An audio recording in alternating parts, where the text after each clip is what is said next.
Assalamualaikum warahmatullahi wabarakatuh. Hari ini kita akan mereview tugas-tugas bahasa Indonesia tema 6A subtema 1. Oke, yang pertama halaman 3. Coba cari tahu 3 jenis bagian tumbuhan berikut ini serta manfaatnya bagi kehidupan. Jawaban kalian sebagian besar sudah benar, tapi ada beberapa siswa yang masih salah menjawabnya. Ini Bu Vidya bantu ya, silahkan yang masih salah boleh diperbaiki, walaupun nilainya sudah masuk ke buku nilai Bu Vidya. Yang pertama bagian tumbuhan biji, ada beras, jagung, gandum. Beras makanan pokok ya, jagung pengganti makanan pokok. Kemudian untuk gandum itu juga bisa makanan pokok. Kemudian untuk buah, Bu Vidya kasih 3 contohnya, jeruk, pepaya, mangga. Mengandung vitamin untuk tubuh, pepaya melancarkan pencernaan, mangga mengandung vitamin C. Kemudian yang daun, untuk daun di sini Ibu Vidya kasih 3, ada kangkung, bayam, dan singkong. Semuanya sama sebagai pendamping makanan pokok karena mereka sayuran ya. Kemudian batang Bu Vidya kasih 3, bambu, jati, pohon kelapa. Jati untuk bahan furnitur, pohon kelapa untuk jembatan. Ada beberapa dari kalian yang masih hanya 1 jawabnya, padahal Bu Vidya minta 3 jawabannya. Itu otomatis Bu Vidya kurangin ya nilainya. Oke, lanjut halaman 5. Di sini tentang gagasan pokok yang sudah Bu Vidya utarakan di materi ya. Ini bisa kita skip aja karena ini kita sudah jawab bersama. Kemudian yang halaman 33 sebagian besar itu ada di salahnya di pantai. Kenapa kalian Ibu yakin nyari arti pantai di Google? Padahal di bukunya itu ada ya. Kita lihat dulu perbedaan dataran tinggi dan dataran rendah. Ini adalah dataran rendah. Ketinggiannya sampai 500 meter di atas permukaan laut. Daerah dataran tinggi yang ini nih ya. Letak ketinggiannya lebih dari 600 meter di atas permukaan laut. Itu perbedaannya ya. Kemudian jenis tumbuhan yang ada di dataran rendah ini ya, padi, jagung, dan berbagai jenis tanaman palawija. Kemudian tumbuhan yang ada di dataran tinggi ini, teh, kopi, kina, buah-buahan, dan sayur-sayuran.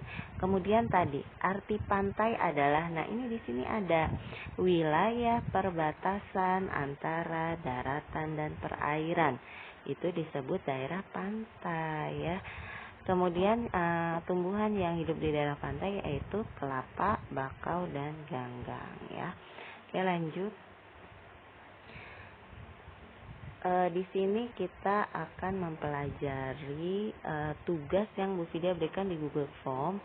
Di situ kalian menentukan menentukan ide pokok. Sebelum menentukan ide pokok, kalian harus menemukan kalimat utamanya dulu. Di sini masih banyak yang keliru. Jadi kalimat utamanya ditulis semua itu dijadikan ide pokok. Padahal ide pokok itu inti dari kalimat utama. Kita lihat dulu yang paragraf 1 ya. Kita sudah temukan kalimat utamanya di situ, paragraf deduktif semua ya, karena kalimat utamanya terdapat di awal. Kalian boleh lihat lagi, ini tugas bahasa Indonesia yang pembelajaran 4 dan 6 ya. Kalimat utama yang pertama, perkembangbiakan adalah kemampuan makhluk hidup untuk menghasilkan individu baru yang sifatnya sama atau menyerupai induknya. Ide pokoknya inti dari kalimat utamanya saja, nggak usah ditulis semua. Perkembangbiakan adalah kemampuan makhluk hidup untuk menghasilkan individu baru. Sampai situ cukup. Kemudian yang paragraf 2, kalimat utamanya, secara umum perkembangbiakan tumbuhan dibagi menjadi 2, yaitu perkembangbiakan secara vegetatif dan perkembangbiakan generatif. Itu kalimat utamanya. Ide pokoknya intinya saja perkembangbiakan tumbuhan ada 2, yaitu secara vegetatif dan generatif. Itu aja cukup. Yang ketiga, kalimat utamanya. Ada dua kelompok tumbuhan dengan perkembangbiakan secara vegetatif, yaitu vegetatif alami dan vegetatif buatan.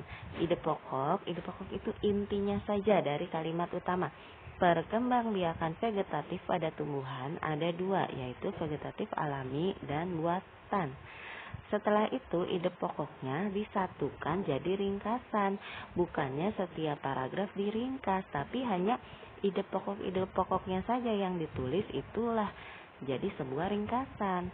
Jadi ringkasannya, perkembangbiakan adalah kemampuan makhluk hidup untuk menghasilkan individu baru. Perkembangbiakan tumbuhan ada dua, yaitu secara vegetatif dan generatif. Perkembangbiakan vegetatif pada tumbuhan ada dua, yaitu vegetatif alami dan buatan. Oke, kemudian selanjutnya membuat pertanyaan dari bacaan. Di sini usahakan kata tanyanya itu ada di depan ya. Contoh, ini dari paragraf 1. Kemarin Bu Fida suruhnya hanya buat 3 pertanyaan. Dari paragraf 1 saja Ibu sudah bisa membuat 2 pertanyaan dengan kata tanyanya ada di depan. Contoh 1.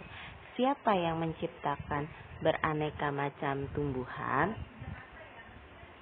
Jawabannya siapa? Di situ kan yang menciptakan beraneka macam jenis tumbuhan adalah Tuhan. Kemudian yang kedua, bagaimana bentuk rasa syukur kita terhadap Tuhan yang sudah menciptakan tumbuhan? Jawabannya ada di atas.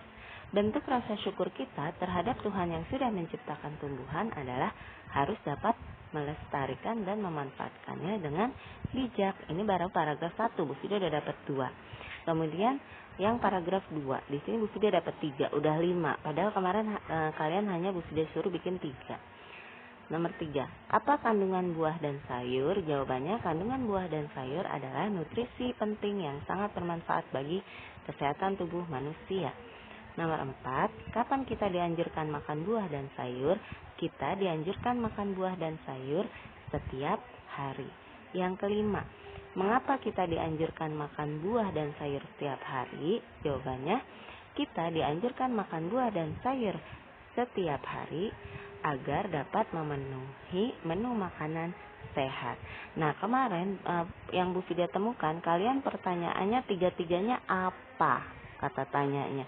Padahal ini dari 2 paragraf aja Bu Fida bisa menentukan kata tanya siapa, bagaimana, apa, kapan, dan mengapa. Nah, selanjutnya apabila Bu Fida suruh bikin pertanyaan misalnya 3. Nah, 3-tiganya dengan kata tanya yang berbeda ya, jangan apa semuanya. Oke. Alhamdulillah itu review kita pelajaran bahasa Indonesia untuk 1 minggu ini ya, untuk tema 1. Baik, selanjutnya mudah-mudahan kalian bisa lebih baik lagi. Wassalamualaikum warahmatullahi wabarakatuh.